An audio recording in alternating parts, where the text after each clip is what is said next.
दोस्तों स्वागत है आप सभी का हमारे इस YouTube चैनल हाई टारगेट में।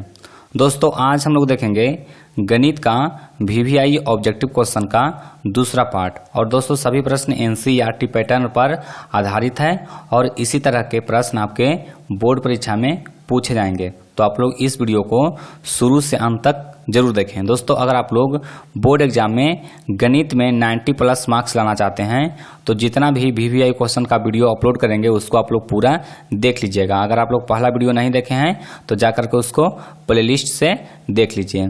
तो चलिए हम लोग पहला क्वेश्चन से वीडियो को स्टार्ट करते हैं। जल्दी से वीडियो को लाइक कीजिए और चैनल पर नए हैं तो चैनल को भी सब्सक्राइब कर लीजिए।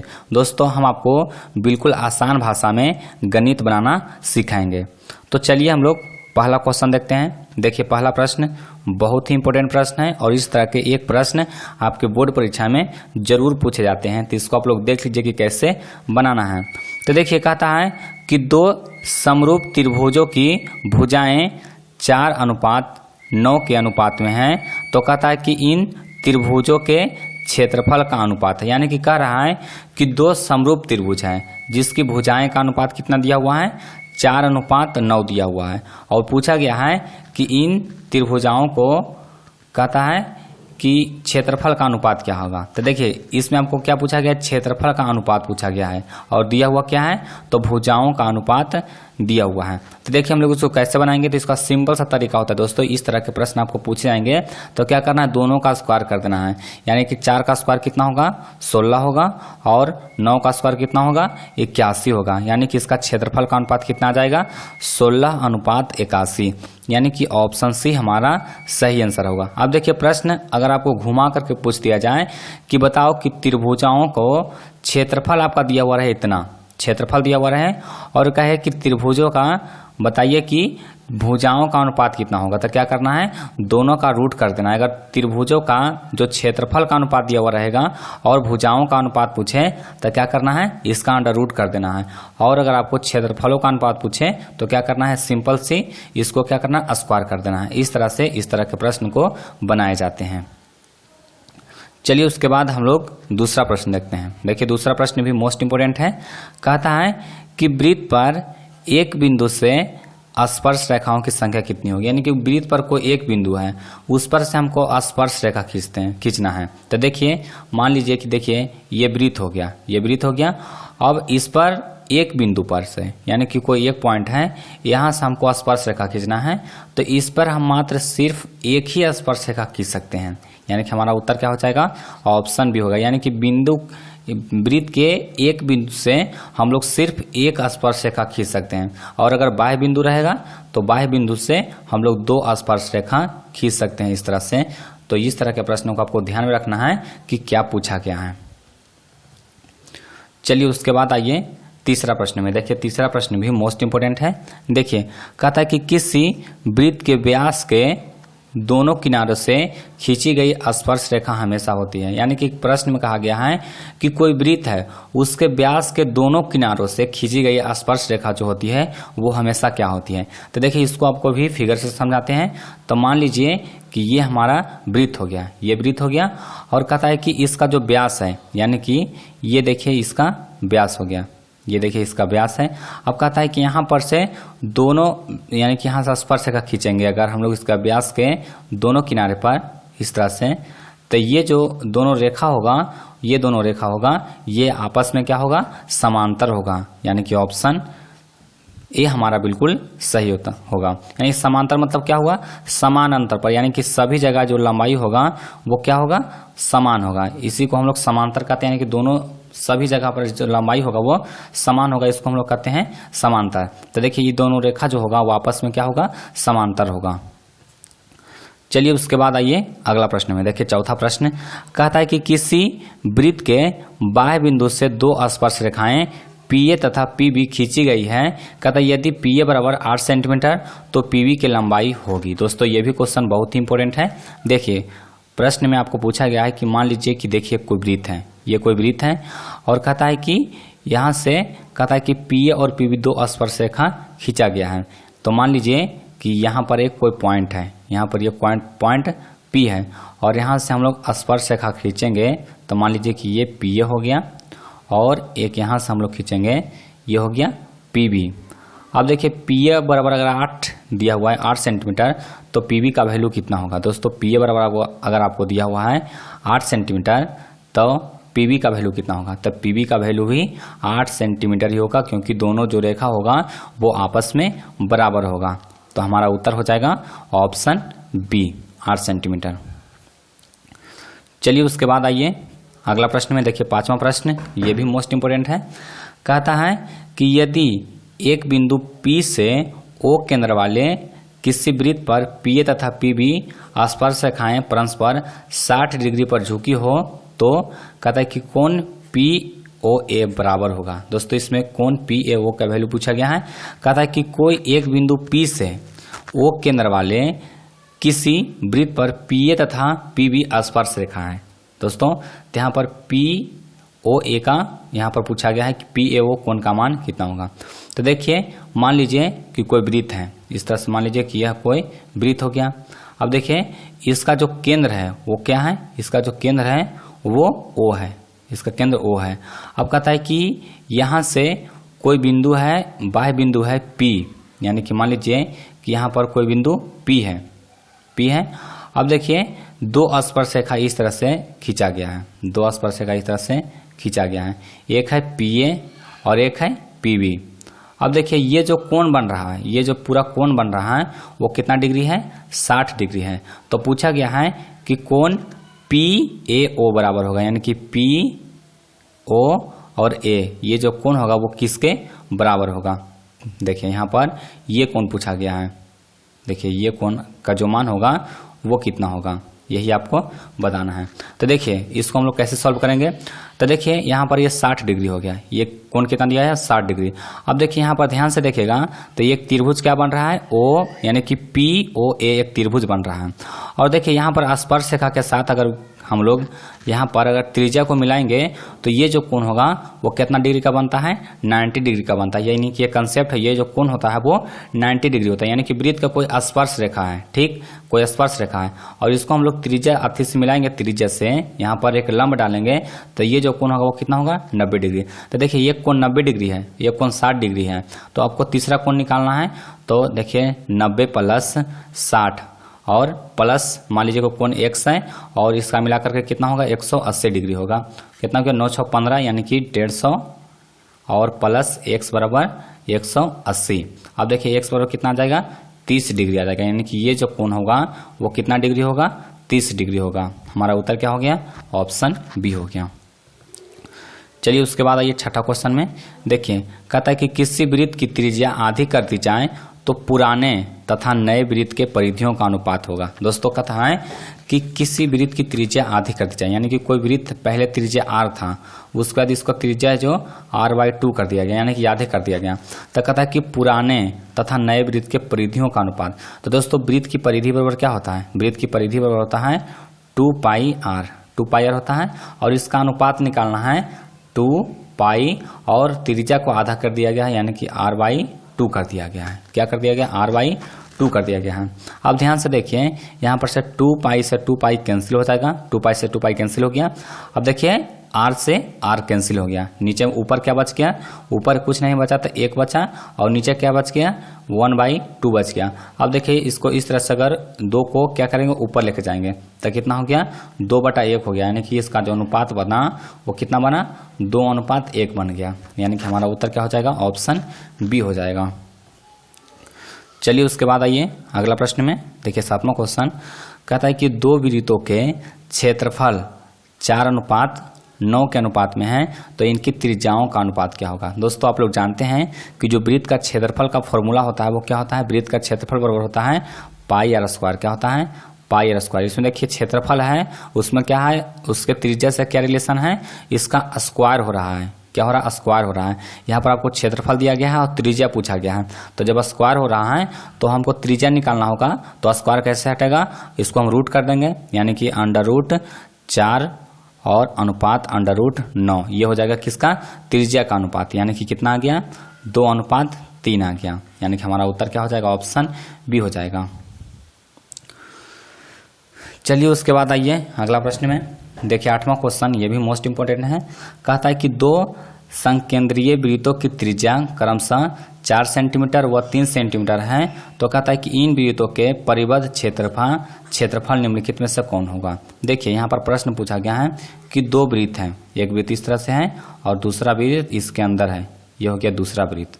ठीक है, अब कहता है कि एक का जो त्रिज्या है वो कितना है, 4 सेंटीमीटर है। एक का त्रिज्या 4 सेंटीमीटर है और दूसरे का त्रिज्या 3 सेंटीमीटर है। तो ये जो क्षेत्र बनता है ये दोनों वृत्त के बाहर, तो इसका क्षेत्रफल आपको निकालना है। तो देखिए इसको क्षेत्रफल निकालने के लिए क्या करेंगे, जो बड़ा वृत्त का त्रिज्या होगा उसमें हम लोग छोटा वृत्त का त्रिज्या जो बड़ा वृत्त का क्षेत्रफल होगा उसमें छोटा वृत्त का क्षेत्रफल घटा देंगे, यानी कि पाई आर स्क्वायर जो बड़ा वाला है पाई और आर स्क्वायर, यानी कि 4 का स्क्वायर कितना होगा 16 होगा। पहले पाई आर स्क्वायर लिखते हैं, अब देखिए 4 स्क्वायर और माइनस पाई आर स्क्वायर। तो देखिए पाई और आर स्क्वायर क्या होगा, छोटा वाला आर स्क्वायर, यानी कि यहाँ पर लिख देंगे आर स्क्वायर। अब देखिए पाई कॉमन ले लेते हैं तो पाई हो गया बाहर, अब देखिए आर स्क्वायर यानी कि 4 का स्क्वायर कितना हो गया 16 हो गया और माइनस 3 का स्क्वायर कितना हो गया 9 हो गया। 16 में से 9 हो गया, कितना बचा 7 बचा।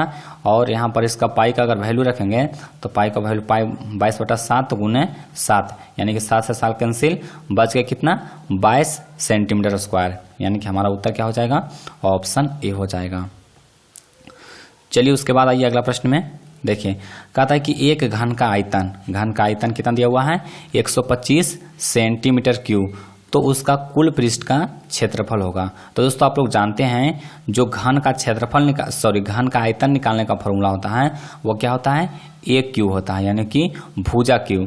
तो भुजा क्यू बराबर कितना दिया हुआ है 125 दिया हुआ है 125। तो इसका क्यूब रूट निकालेंगे तो 125 का अगर हम लोग क्यूब रूट निकालते हैं 125 का तो कितना आएगा 5 आएगा। अब देखिए इसका एक भुजा आ गया 5 सेंटीमीटर। अब इसका कुल पृष्ठ क्षेत्रफल, तो कुल पृष्ठ कितना होता है 6 कुल पृष्ठ होता है, यानी कि 6a स्क्वायर, तो 6 गुने 5 का स्क्वायर, यानी कि 5 का स्क्वायर 25 और 25 गुने 6 कितना हुआ 150 और क्षेत्रफल है इसलिए सेंटीमीटर स्क्वायर। हमारा उत्तर क्या हो जाएगा ऑप्शन डी हो जाएगा। चलिए उसके बाद आइए 10वां क्वेश्चन में। देखिए कहता है कि 6 सेंटीमीटर भुजा वाले घन में से 3 सेंटीमीटर भुजा वाले कितने घन बनाए जा सकते हैं। यानी कि देखिए कोई एक बड़ा घन है वो कितना, उसका भुजा कितना है 6 सेंटीमीटर है, और एक छोटा घन उसमें से काट के बनाना है जिसका त्रिज्या कितना है 3 सेंटीमीटर है। अब देखिए इसमें क्या करेंगे तो दोनों में क्या होगा, दोनों में आयतन समान होगा, यानी कि इससे हमको कितना घन बनाया जा सकता है। तो देखिए इसका जो घन का आयतन होता है वो क्या होता है भुजा क्यू, यानी कि 6 गुने 6 और इसमें से हमको भागा दे देना है 3 गुना 3, यानी कि इससे हमको भागा देंगे तो कितना घन बनेगा वो निकल जाएगा। तो 2 तिहाई 6, यानी कि 2 का क्यूब आ गया। तो 2 का क्यूब कितना होता है 8 होता है, यानी कि 8 घन टोटल हम लोग काट कर बना सकते हैं। तो हमारा उत्तर क्या हो गया ऑप्शन डी हो गया। चलिए उसके बाद देखते हैं 11वां क्वेश्चन, ये भी मोस्ट इंपोर्टेंट है। देखिए कहता है कि 10 सेंटीमीटर त्रिज्या के आधार वृत्त एवं 5 सेंटीमीटर ऊंचाई वाले बेलन के कुल पृष्ठ क्षेत्रफल तथा वक्र पृष्ठ क्षेत्रफल का अनुपात होगा। दोस्तों आपको त्रिज्या दिया हुआ है, आर कितना दिया हुआ है, आर दिया हुआ है 10 सेंटीमीटर, आर दिया हुआ कितना 10 सेंटीमीटर, और यहाँ पर कहता है कि ऊंचाई कितना है, तो ऊंचाई आपको दिया हुआ है 5 सेंटीमीटर। अब पूछा गया कि कुल पृष्ठ का क्षेत्रफल। तो दोस्तों कुल पृष्ठ का क्षेत्रफल क्या होता है, तो कुल पृष्ठ का क्षेत्रफल होता है 2 pi R into R plus H. क्या होता है 2 pi R into R plus H. इसका अनुपात निकालना है किसके साथ, इसका वक्र पृष्ठ क्षेत्रफल। तो वक्र पृष्ठ का क्षेत्रफल होता है 2 pi R H, 2 pi R H. अब देखिए 2 पाई आर से 2 पाई आर कैंसिल हो गया, क्या बच गया आर प्लस एच। तो आर प्लस एच कितना होगा 10 और 5 15, और एच कितना है 5 है। इसका अनुपात निकालेंगे तो कितना होगा 5 तिहाई 15, यानी कि 3 हो गया। तो इसका अनुपात निकालेंगे तो कितना हो गया 3:1 हो गया, 3:1 हो गया, यानी कि हमारा उत्तर क्या हो जाएगा ऑप्शन सी हो जाएगा। चलिए उसके बाद देखिए 12 नंबर सवाल, बहुत ही इंपॉर्टेंट क्वेश्चन है दोस्तों, इसको आप लोग बारीकी से समझिएगा तभी आपको समझ में आएगा। देखिए कहता है यदि एच ऊंचाई तथा आर त्रिज्या वाले कहता है कि एक क्षेत्र बेलन की वक्र क्षेत्र का जो क्षेत्रफल है तथा इसका कुल पृष्ठ का क्षेत्रफल का 1/3 है। यानी कि कह रहा है कि एक जो बेलन है उसका ऊंचाई h है और त्रिज्या r है। कहता है कि इसका जो वक्र पृष्ठ का क्षेत्रफल है और इसका कुल पृष्ठ का क्षेत्रफल का कितना है, 1/3 है। तो देखिए अब इसको कैसे बनाएंगे। तो देखिए सबसे पहले दिया हुआ है क्या चीज, वक्र पृष्ठ क्षेत्रफल, इसका वक्र पृष्ठ क्षेत्रफल। तो वक्र पृष्ठ क्षेत्रफल हम कैसे निकालते हैं, तो वक्र पृष्ठ क्षेत्रफल निकालते हैं 2πrh और इसका 1/3 कौन है, तो इसका 1/3 है इसका कुल पृष्ठ क्षेत्रफल। तो कुल पृष्ठ क्षेत्रफल कितना होता है 2πr into r plus h और ये क्या है 1/3 है, यानी कि 1/3 इसको लिख देंगे। अब देखिए 2πr से 2πr कैंसिल हो गया। अब इसको क्या करेंगे, r देखिए वहाँ पे इसको क्रॉस मल्टीप्लिकेशन कर देंगे। देखिए तो क्रॉस मल्टीप्लिकेशन करेंगे तो कितना होगा 3h बराबर कितना हो गया 3h बराबर r प्लस h हो गया। अब देखिए इस तरफ से h एक तरफ इस तरफ ले जाएंगे तो कितना हो गया 2h बराबर हो गया r, 2h बराबर हो गया r। तो h बराबर कितना हो जाएगा, h बराबर हो जाएगा 1/2r, क्या हो जाएगा 1/2r, यानी कि हमारा उत्तर क्या हो जाएगा, ऑप्शन बी हो जाएगा। चलिए उसके बाद आइए अगला प्रश्न में। देखिए ये भी प्रश्न मोस्ट इंपोर्टेंट है तो इसको भी आप लोग अच्छी तरह से समझिए। देखिए कहता है कि बेलन एवं शंकु के आधार वृत्त की त्रिज्या का अनुपात इतना है, यानी कि आपको त्रिज्या का अनुपात कितना दिया हुआ है 3:4 दिया हुआ है। कहता है कि उनकी ऊंचाइयों का अनुपात इतना है तो उनके आयतन का अनुपात क्या होगा। दोस्तों आयतन का आपको अनुपात निकालना है। अब देखिए कैसे निकालेंगे, तो सबसे पहले हमको फॉर्मूला पता होना चाहिए। तो सबसे पहले फॉर्मूला देखिए क्या है, बेलन है तो बेलन का आयतन क्या होता है πr² होता है, πr² हो गया बेलन का। और शंकु का क्या होता है 1/3 πr² होता है। अब देखिए यहाँ पर क्या होगा, देखिए दोनों का त्रिज्या अलग है और ऊंचाई भी है वो अलग अलग है। तो यहाँ पर देखिए सिर्फ पाई से पाई कैंसिल करेंगे, r को कैंसिल नहीं करेंगे। अब देखिए r²h यानी कि ऊपर क्या है, ऊपर में हम लिखे हैं बेलन का, तो बेलन का 3 का स्क्वायर कितना होगा 9 और गुना h इसका कितना है 2 है, तो यहाँ पर लिखेंगे 9 गुना 2। अब नीचे देखिए 1/3 है, 1/3 है। अब r², इसका स्क्वायर कितना है 4 है, यानी कि 4 का स्क्वायर कितना हो गया 16 और गुना यहाँ 3, 16 गुना 3। अब देखिए ये 3 से ये 3 हो गया कैंसिल। अब हो गया कितना 9 दूना 18 और बटा नीचे कितना बच गया 16। अब देखिए इसको कैंसिल कीजिए तो 9 दूना 18 अब 8 दूना 16, यानी कि 9:8 कितना आ गया 9:8। हमारा उत्तर हो गया ऑप्शन ए हो गया। चलिए उसके बाद आइए अगला प्रश्न में। देखिए 14 नंबर सवाल, ये भी मोस्ट इंपोर्टेंट है तो इसको भी आप लोग अच्छी तरह से समझिए। देखिए कहता है कि एक खोखले गोले का आंतरिक तथा बाह्य व्यास कितना है, क्रमशः 4 सेंटीमीटर तथा 8 सेंटीमीटर है। कहता है कि इससे गलाकर 8 सेंटीमीटर व्यास वाले कहता है कि आधार वृत्त का शंकु बनाया जाता है तो शंकु की ऊंचाई है। दोस्तों कहता है कि एक खोखला गोला है, देखिए इस तरह से मान लीजिए कि इसको 2D फिगर में बनाएंगे तो इसका मान लीजिए खोखला गोला ही है, तो इसका जो आंतरिक और बाह्य का त्रिज्या है, यानी कि इसको हम लोग कैपिटल R, बड़ा त्रिज्या को कैपिटल R लिखते हैं। कैपिटल R कितना हो गया तो 8/2 यानी कि 4 हो जाएगा, और स्मॉल r कितना हो जाएगा, यानी कि आपको व्यास दिया हुआ है, त्रिज्या हमको निकालना है तो यहाँ पर 4/2 यानी कि 2 हो गया।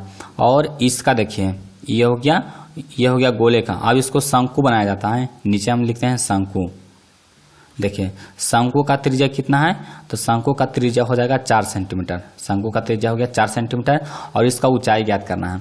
तो सबसे पहले खोखले गोले का जो आयतन होगा वो शंकु के आयतन के बराबर होगा। खोखले गोले का जो आयतन होगा वो शंकु के गोले का आयतन के बराबर होगा। अब देखिए इसको हम लोग कैसे, तो सबसे पहले फॉर्मूला हम लोग क्या जानते हैं, इसका आयतन बराबर, तो इसका आयतन निकालने का देखिए फॉर्मूला क्या होता है आपको बताते हैं।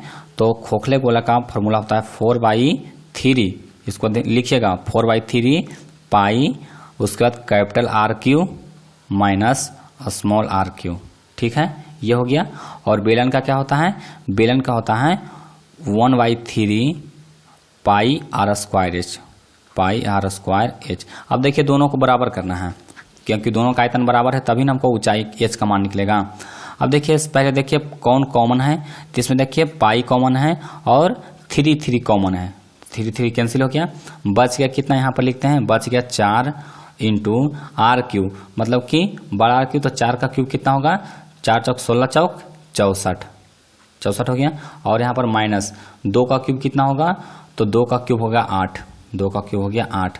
और बराबर में यहाँ पर लिखेंगे देखिए आर स्क्वायर, तो आर स्क्वायर कितना है 4 का स्क्वायर कितना हो गया 16, और गुण एच का वैल्यू हमको निकालना है तो एच यहाँ पर लिख देंगे। अब देखिए इसको कैंसिल कीजिए, तो 4 चौके 16। अब देखिए यहाँ पर 64 में से 8 का कितना बचा 56 बराबर 4h, तो एच का वैल्यू कितना आ गया, तो 14 चौके 56, यानी एच का वैल्यू कितना आ गया 14 सेंटीमीटर आ गया, यानी कि हमारा उत्तर क्या हो जाएगा, ऑप्शन सी हो जाएगा।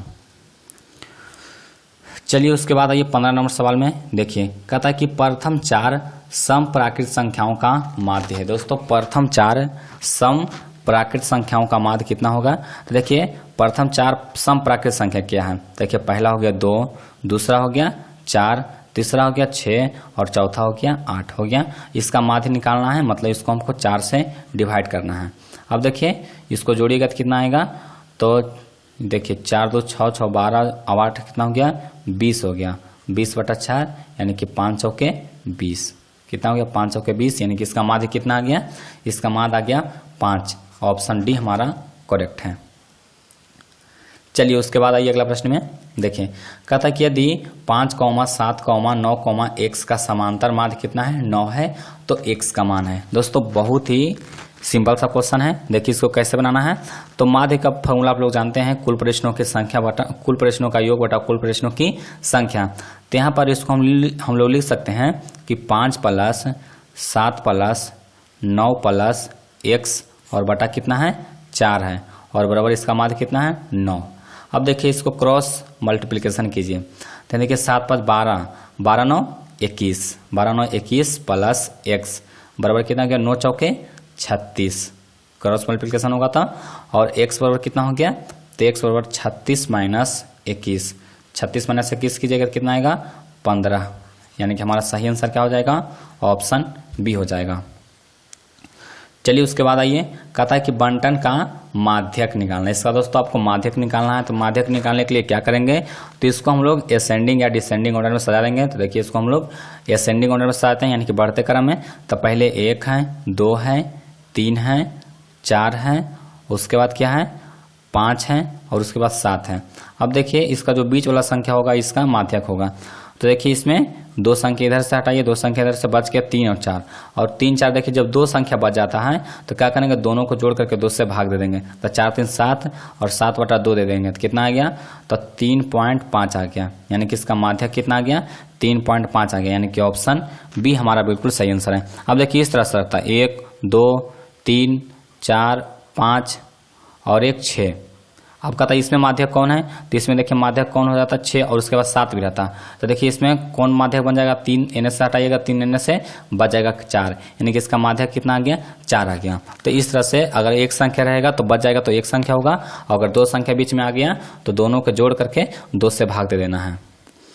चलिए उसके बाद देखिए 18वां क्वेश्चन कहता है कि निम्नलिखित आंकड़ों का माध्यक मूल्य है। दोस्तों माध्यक निकालना है, तो उसी प्रकार से क्या कीजिएगा, इसका माध्यक असेंडिंग ऑर्डर में सजा करके जो बीच में संख्या बचेगा वो इसका माध्यक होगा। अगर 2 संख्या बच जाएगा तो दोनों को जोड़ करके 2 से भागा दे देना है।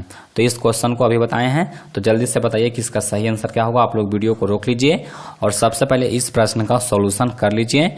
और अगर आप लोग से ये प्रश्न नहीं बनता है तो मेरा व्हाट्सअप नंबर आपको दे देते हैं 95 23 32 0309, इस पर इसका स्क्रीनशॉट लेकर के भेज दीजिएगा, हम आपको इसका सॉल्यूशन भेज देंगे। अगर दोस्तों कोई भी प्रश्न आपसे नहीं बनता है तो आप इस नंबर पर व्हाट्सअप कर सकते हैं, हम आपको सपोर्ट फुल करेंगे, आपको रिप्लाई दे देंगे।